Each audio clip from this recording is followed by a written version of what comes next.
충격적인 뉴스가 미국 전역을 강타했습니다. 한국이 없으면 앞으로 수년간 미국 인프라 산업이 멈출 수도 있다는 보고서가 공개된 것인데요. 미국 최대 인프라 기업의 핵심 임원이 발표한 이 충격적인 주장의 배경에는 어떤 사실이 숨어 있을까요?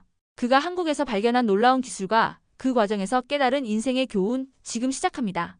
안녕하세요. 저는 에반 피셔입니다. 미국 최대 인프라 기업의 부대표로서 40개국 이상의 초대형 프로젝트를 총괄해온 사람이죠. 저는 불과 6개월 전만 해도 한국에 대해 그냥 전자제품이나 잘 만드는 작은 나라 정도로만 생각했습니다. 자원이나 인프라 분야는 미국이 훨씬 우위에 있다고 믿었죠. 이런 편견은 몇 년 전 뉴욕의 엔지니어링 컨퍼런스에서 만난 한국 교수님과의 경험에서 비롯됐습니다. 그분이 한국의 건설 폐기물 모래 재활용 기술에 대해 열정적으로 설명하셨지만 저는 그것을 허무맹랑하고 과학적으로 불가능한 주장이라 여겼습니다. 빌딩과 다리는 천연 모래로만 지어야 안전하다고 믿었거든요. 또한 MIT에서 토목공학을 전공하며 자원이 풍부한 나라의 관점에서 자원 절약보다는 최상의 성능을 중시하는 접근법을 배웠던 것도 영향을 미쳤습니다. 그래서 6개월 전 회사 임원회의에서 아시아 전략을 논의할 때도 저는 단호했습니다. 한국 같은 작은 나라는 신경 쓸 필요가 없습니다. 자원도 없고 영토도 작고 우리가 필요로 하는 건 검증된 유럽 기술이지 아직 발전 단계에 있는 실험적 방법론이 아닙니다. 제 말에 모두가 고개를 끄덕였습니다. 우리 회사의 수석 엔지니어들도 저와 비슷한 견해를 가지고 있었죠.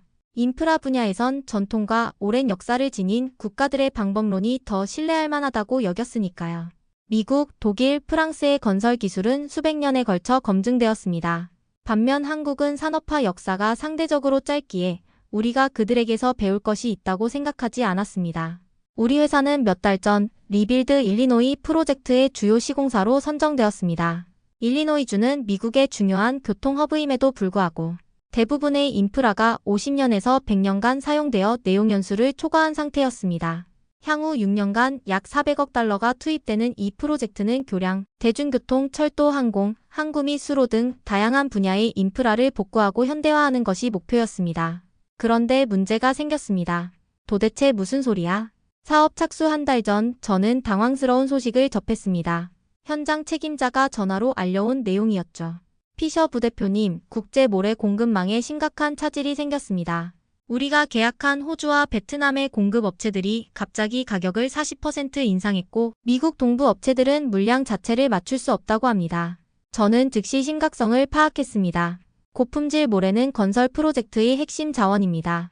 모든 콘크리트 구조물의 강도와 내구성을 결정하는 요소죠. 특히 우리의 리빌드 일리노이 프로젝트처럼 50년 이상의 수명을 목표로 하는 인프라에는 특정 규격의 고품질 모래가 필수적입니다. 다른 공급처는 알아봤나? 모두 알아봤습니다. 세계적인 모래 부족 현상으로 가격이 천정부지로 치솟고 있습니다. 환경 규제도 강화되어 새로운 채굴 허가를 받기도 어려운 상황입니다. 현재 조건으로는 프로젝트 예산을 20% 이상 초과할 수밖에 없습니다. 이는 프로젝트 전체를 위협하는 심각한 문제였습니다. 품질을 타협할 수는 없습니다. 저품질 모래를 사용하면 몇 년 안에 균열이 생기고 구조물의 안전성이 위협받을 수 있습니다. 그렇다고 예산을 20%나 증액하는 것도 현실적으로 불가능했습니다. 우리는 결국 프로젝트를 무기한 연기해야 했습니다. 400억 달러 규모의 프로젝트가 모래 공급 위기로 인해 멈춰선 겁니다. 그리고 그때 미 국토안보부와 에너지부의 합동 보고서가 발표됐습니다. 글로벌 모래 위기 대응 독일, 일본, 한국 등의 재생 모래 기술 도입 검토 필요. 보고서는 모래 부족 사태를 국가 안보 위기로 규정하고 대안적 해결책을 제시했습니다. 그 중에서도 한국의 기술이 비용 대비 효율성 면에서 주목할 만하다는 평가가 눈에 띄었습니다. 저는 즉시 보고서를 자세히 검토했습니다. 우리 회사는 이미 독일과 일본의 재생 모래 기술을 조사한 바 있었지만 한국의 기술은 상대적으로 덜 알려져 있었습니다. 보고서에 따르면 한국은 바닷모래 염분 제거 기술과 건설 폐기물 재활용 기술에서 독특한 접근법을 개발했다고 했습니다. 특히 인상적이었던 것은 한국의 재생 모래가 천연 모래와 거의 동일한 강도와 내구성을 보여주면서도 생산 비용은 20에서 30% 낮다는 점이었습니다. 더욱 놀라운 것은 2023년에 열린 글로벌 건설자재 품질 테스트에서 한국의 재생 모래 제품이 내구성, 강도, 환경 안전성 등 모든 분야에서 최고 등급을 받았다는 내용이었습니다. 저는 즉시 CEO에게 보고했습니다. 한국의 재생 모래 기술이 우리 프로젝트의 돌파구가 될 수 있습니다. 직접 한국에 가서 이 기술을 자세히 조사하고 싶습니다. 솔직히 말하면 저는 여전히 회의적이었습니다. 한 번의 보고서로 수년간 쌓아온 인식이 바뀔 리 없었죠. 내심으로는 한국보다는 독일이나 일본의 기술을 검토하는 게 낫지 않을까 생각했습니다. 하지만 보고서에 언급된 비용 효율성은 무시할 수 없었고 무엇보다 우리에게는 시간이 없었습니다. 인천공항에 도착한 순간부터 제 편견은 조금씩 흔들리기 시작했습니다. 공항은 놀랍도록 효율적이었고 서울로 향하는 고속열차는 미국의 어떤 교통수단보다 빨랐습니다. 하지만 이건 시작에 불과했죠. 첫날 저는 한국의 한국해양과학기술원을 방문했습니다. 연구원은 부산 앞바다가 내려다 보이는 언덕 위에 자리했습니다. 현관에 들어서자 거대한 유리관이 눈에 들어왔는데 그 안에는 다양한 종류의 모래가 층층이 쌓여 있었습니다. 마치 예술 작품 같았죠. 피셔 부대표님 환영합니다. 저는 연구원장 김민석입니다.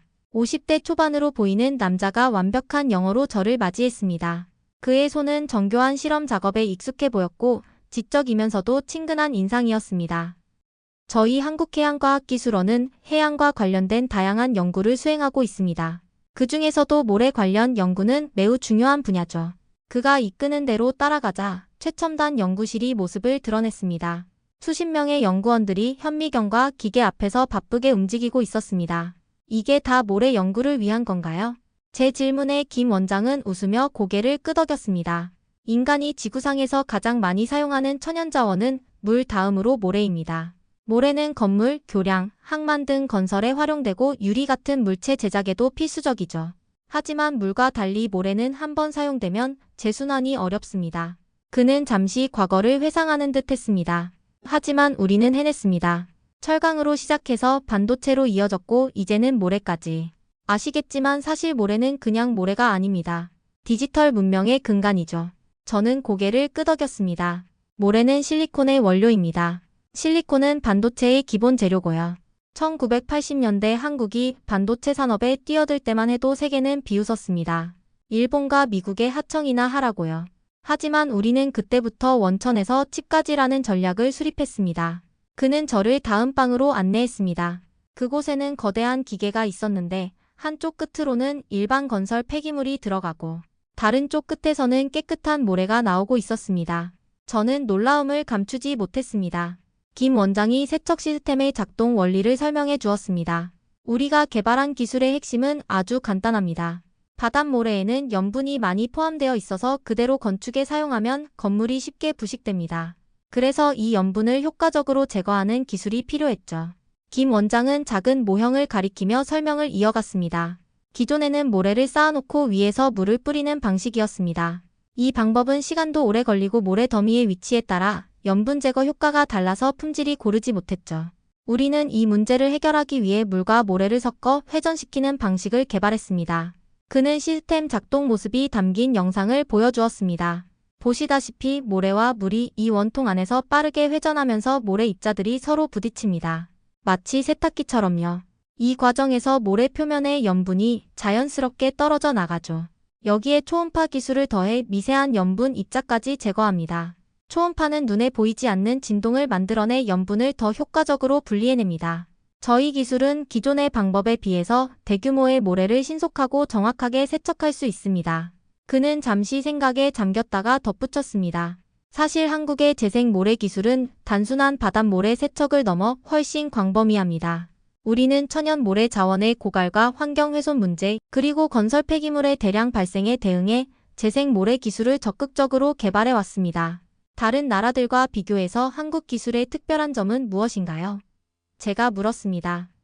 유럽에서는 주로 모래를 600도에서 800도의 열 처리를 통해 재생하고 그 모래의 약 15%만 재활용됩니다.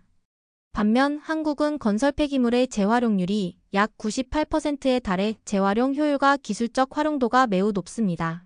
미국 등 선진국도 폐자원 활용에 나서고 있지만 한국처럼 대규모 건설 폐기물의 재생 모래화와 제도적 의무화, 품질 인증 체계가 체계적으로 구축된 사례는 드물죠.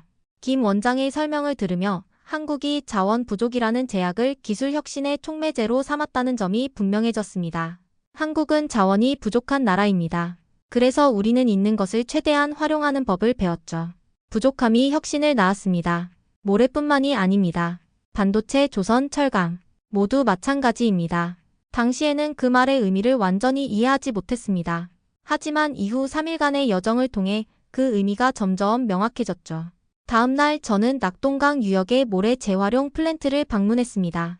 그곳에서는 강에서 채취한 모래가 아닌 건설 폐기물에서 추출한 재생 모래로 고급 건축자재를 만들고 있었습니다. 현장 책임자 박정훈 씨는 40대 중반의 전문가였습니다.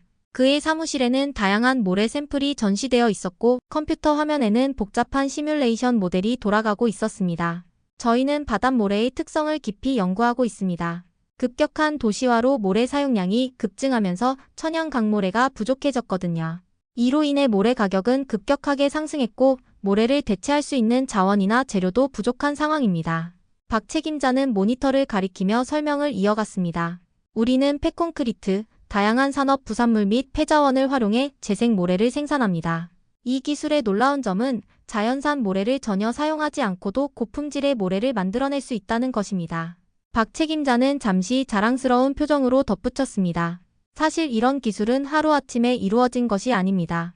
1970년대 포항제철소 건설 당시만 해도 한국은 기술도 자원도 부족했습니다. 하지만 오랜 시간 끈기 있게 연구개발을 이어온 결과 지금은 세계가 우리 기술을 배우러 옵니다. 7, 80년대 우리가 선진국 기술을 배우러 다녔던 것과는 정반대의 상황이 된 거죠. 그는 특히 에너지 효율성에 대해 강조했습니다. 기존 인공모래 제조 방식은 대형 용광로에서 약 1200도의 고온 처리가 필요해 에너지 소모가 큽니다. 하지만 저희 기술 중 일부는 상온 정도의 온도만으로도 고강도 제품 생산이 가능합니다. 이는 제조 비용과 에너지 소모를 크게 절감하는 장점이 있죠. 게다가 산업 부산물 활용 시 원재료 처리 비용이 보전되고 대량 생산 시스템 및 자동화 설비를 통해 생산 단가를 천연자재 이하로 낮출 수 있습니다. 그는 저에게 작은 모래 주머니를 건넸습니다. 이게 우리의 자부심입니다. 버려진 것에서 가치를 찾아내는 것, 그것이 한국의 방식입니다.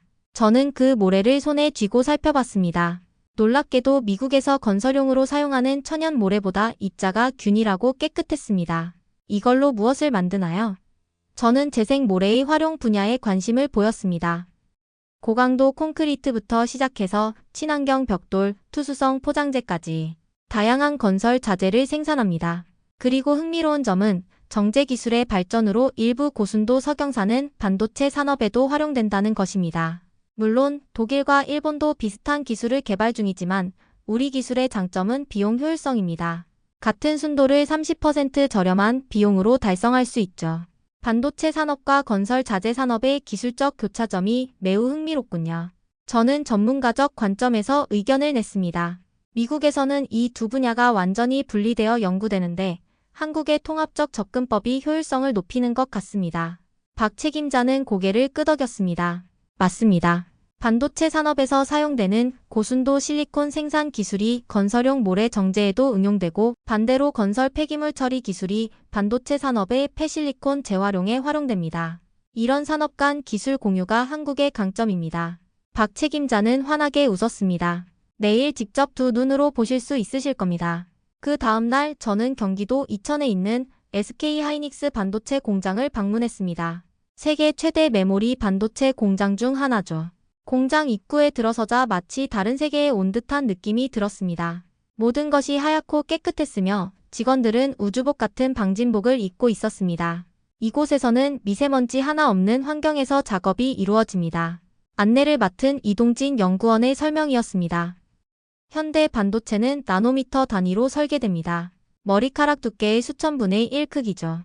먼지 한 톨이라도 들어가면 수백만 달러의 손실이 발생합니다. 그는 저를 거대한 유리창 앞으로 안내했습니다.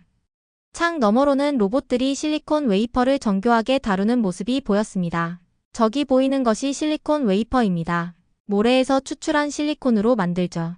1980년대 초반 한국이 처음 반도체 산업에 뛰어들었을 때 미국의 인텔, 일본의 도시바 같은 기업들은 한국을 경쟁자로 생각하지도 않았습니다.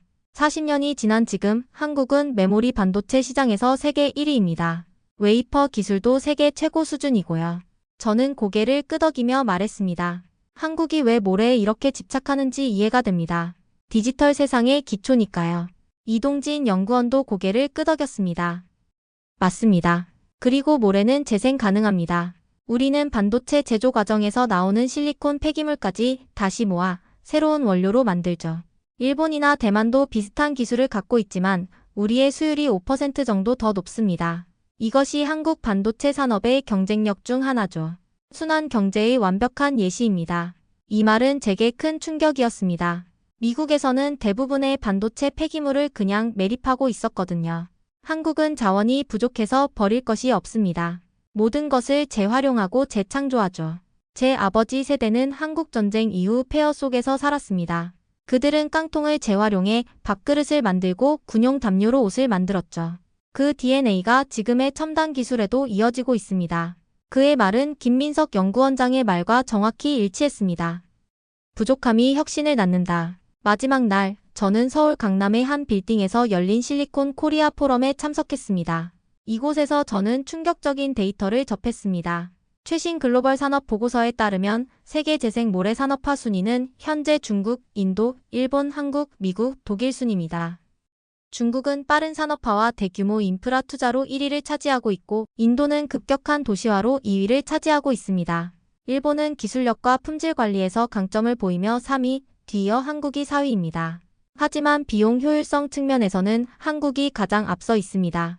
한국의 건설 폐기물 재활용률은 90% 이상으로 이 중 60%가 고품질 모래로 재탄생하고 있습니다. 발표자는 계속해서 객관적인 통계를 쏟아냈습니다. 삼성과 SK하이닉스의 메모리 반도체 시장 점유율은 세계 1위입니다. 특히 실리콘 웨이퍼 관련 기술은 일본, 대만과 치열한 경쟁을 벌이고 있으며 특정 분야에서는 앞서 나가고 있습니다. 한국의 재생 모래 기술을 적용하면 건설 비용을 최대 15% 절감할 수 있으며 환경 영향은 40% 감소합니다. 독일의 경우 12%, 일본은 13%, 중국은 10% 정도의 비용 절감 효과가 있습니다. 다음 발표자는 한국의 재생 모래 기술이 갖는 경쟁력에 대해 설명했습니다. 한국의 재생 모래 산업화 순위는 비록 규모 면에서 4위지만 기술 효율성과 정부 주도의 친환경 건설 정책 면에서 독보적인 경쟁력을 갖고 있습니다. 특히 2005년부터 공공기관 공사에 재생재료 의무 사용제를 도입해 재생 모래의 활용을 제도적으로 뒷받침하고 있습니다. 저는 필사적으로 메모를 했습니다. 이것은 단순한 기술적 우위가 아니었습니다. 한국은 완전히 다른 패러다임으로 자원을 바라보고 있었습니다. 포럼이 끝난 후 저는 발표자 중 한 명인 정태영 교수를 만났습니다. 서울대 재료공학과 교수였죠. 교수님, 한국이 어떻게 이런 기술을 개발하게 됐는지 궁금합니다. 정 교수는 잠시 생각에 잠겼다가 대답했습니다. 피셔시 역설적이게도 한국의 강점은 약점에서 시작됐습니다. 우리는 석유도 천연가스도 광물 자원도 충분히 없습니다. 1950년대 한국전쟁 이후 우리나라는 세계에서 가장 가난한 나라 중 하나였습니다. 그 시절 우리 부모님 세대는 정말 아무것도 없었습니다. 그는 커피를 한 모금 마시고 계속했습니다. 그래서 우리는 없는 것에 집착하지 않고 있는 것을 최대한 활용하는 법을 배웠죠. 서양에서는 자원이 부족하면 다른 곳에서 가져오는 방법을 생각합니다. 하지만 한국은 이미 가진 것을 더 효율적으로 사용하는 방법을 생각하죠. 이것이 한국 혁신의 DNA입니다. 그는 한국의 산업화 역사를 간략하게 설명했습니다. 1960년대에는 섬유, 1970년대에는 철강과 조선, 1980년대에는 자동차, 1990년대에는 반도체. 한국은 매 10년마다 새로운 산업을 개척해왔습니다. 그리고 지금 2020년대, 우리는 재생자원과 친환경 기술에 집중하고 있습니다. 독일, 일본, 미국과 치열하게 경쟁하면서요. 그 순간 저는 깨달았습니다. 자원이 아니라 자원을 다루는 사람과 기술이 진정한 경쟁력이라는 것을. 그리고 한국은 단순히 기술력이 뛰어난 것이 아니라 근면함과 역경을 이겨낸 경험이 있는 나라였습니다. 4일간의 한국 방문은 제 인생을 완전히 바꿔놓았습니다. 미국으로 돌아온 저는 즉시 보고서를 작성하고 CEO를 만나 한국과의 전략적 제휴를 강력히 추천했습니다. 한국의 재생 모래 기술은 우리 프로젝트를 구할 수 있습니다. 더 나아가 미국 전체 인프라 산업의 미래를 바꿀 수 있습니다. 이 기술이 없다면 미국의 인프라 산업은 수년간 멈출지도 모릅니다. 하지만 회사 경영진 대부분은 회의적이었습니다. 에반 충분히 검토했나? 독일이나 일본의 기술도 있는데 왜 하필 한국인가? 제 상사인 마이클 부사장의 질문이었습니다. 기술적 신뢰성이 검증되지 않았고 장기적 안정성에 의문이 있어. 게다가 미국 노동조합은 외국 기술 도입에 반대할 거야. 그의 우려는 비즈니스적 관점에서 충분히 타당했습니다. 저는 제가 촬영한 영상과 수집한 데이터를 모두 꺼내 보였습니다. 이 데이터를 보세요. 한국의 재생 모래 기술은 비용 효율성에서 독일과 일본을 앞서고 있습니다.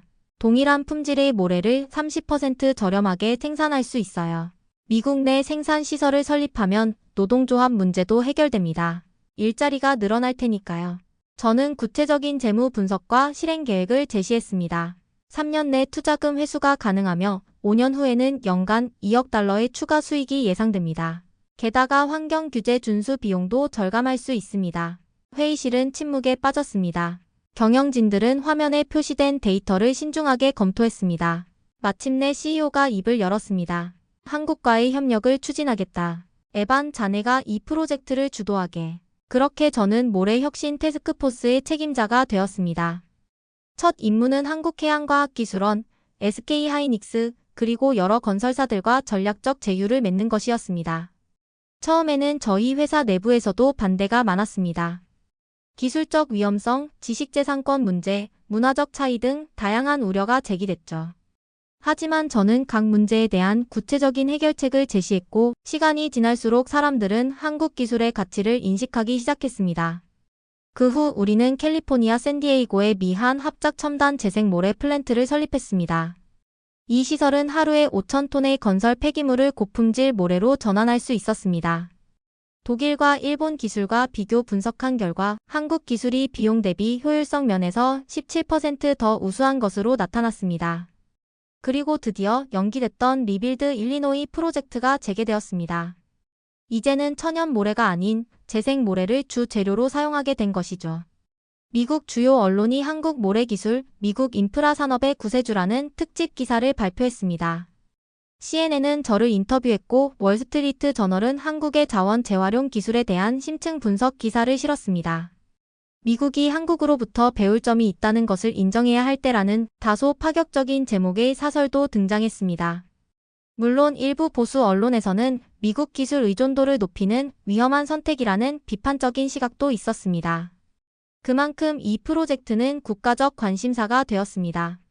이후 미국 인프라혁신위원회는 독일, 일본과 함께 한국의 재생 모래 기술을 21세기형 전략 자산으로 공식 선언했습니다.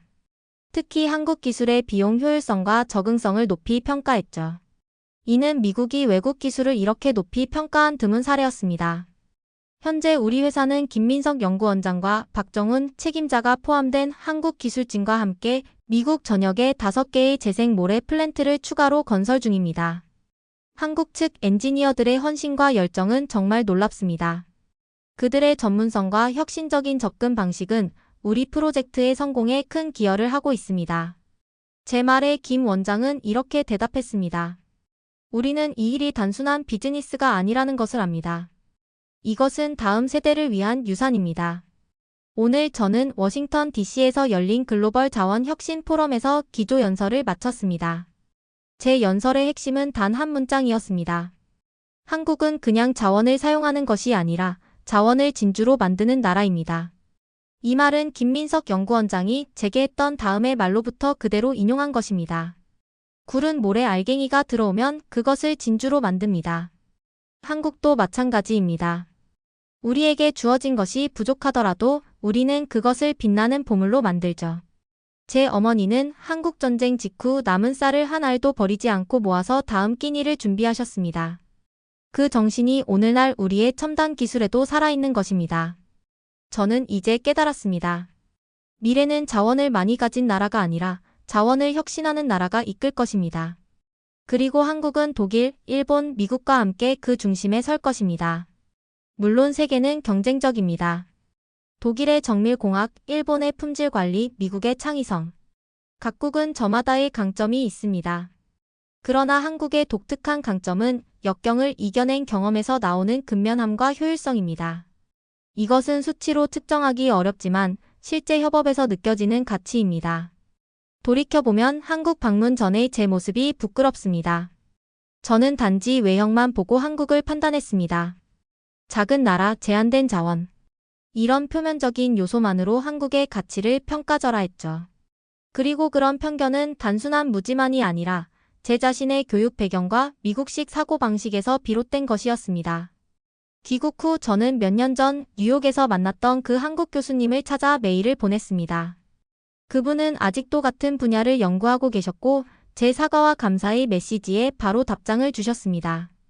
피셔 씨 기억합니다. 당시 제 설명이 과장되게 들렸을 수도 있겠네요. 하지만 우리는 없는 것에서 있는 것을 만들어내는데 전문가가 되었습니다. 언제든 다시 한국을 방문하세요. 더 많은 놀라운 것들을 보여드리겠습니다. 미국에서 우리는 종종 더 크고 더 많은 것이 항상 더 좋다고 생각합니다. 우리는 자원의 풍요로움에 익숙해져 있고 문제가 생기면 더 많은 자원을 투입하는 접근법을 취하죠. 하지만 이제 저는 압니다. 진정한 부는 땅 밑에 묻혀 있는 것이 아니라 사람들의 마음과 지식 속에 있다는 것을. 그리고 한국인들은 이것을 완벽하게 보여주었습니다. 제 인생의 가장 큰 교훈 중 하나를 한국에서 배웠습니다. 결핍이 혁신을 낳고 위기가 기회를 만든다는 것을요. 지금도 전 세계 건설 현장에서는 한국식으로 해보자라는 말이 새로운 슬로건이 되고 있습니다. 미국에 돌아와 저는 한국의 해양기술과 모래 재활용 시스템에 관한 자료를 더 찾아보았습니다. 그 과정에서 한국해양과학기술원의 혁신적인 연구 역사와 그들이 이룬 성과에 대해 더 깊이 이해하게 되었습니다. 한국 방문에서 만났던 엔지니어들의 전문성과 헌신적인 자세는 정말 인상적이었습니다. 이제 저는 한국의 기술과 철학을 미국 전역, 나아가 전 세계에 전파하는 데 제 경력을 바치고 있습니다. 지속 가능한, 진정으로 순환하는 더 나은 미래를 위해서요. 모래 한 알에서 시작된 이 여정이 이제는 전 세계 인프라의 패러다임을 바꾸고 있습니다. 여러분, 오늘 이야기 어떠셨나요? 한 번의 여행이 한 사람의 시각을 완전히 바꾸고 나아가 두 국가의 미래 협력까지 이어진 놀라운 여정이었습니다. 자원이 부족해 오히려 혁신을 이룬 한국의 이야기는 우리에게 많은 것을 생각하게 합니다. 여러분도 혹시 선입견 때문에 놓치고 있는 기회나 가능성이 있지는 않은지요? 이런 질문을 안고 우리 모두 더 열린 시각으로 세상을 바라보면 어떨까요? 다음 이야기로 찾아뵙겠습니다. 구독과 좋아요로 응원해 주시고 여러분의 소중한 경험도 댓글로 나눠주세요. 다음 영상에서 또 만나요. 이곳은 감동이 엮이는 채널 감동타레입니다. 감사합니다.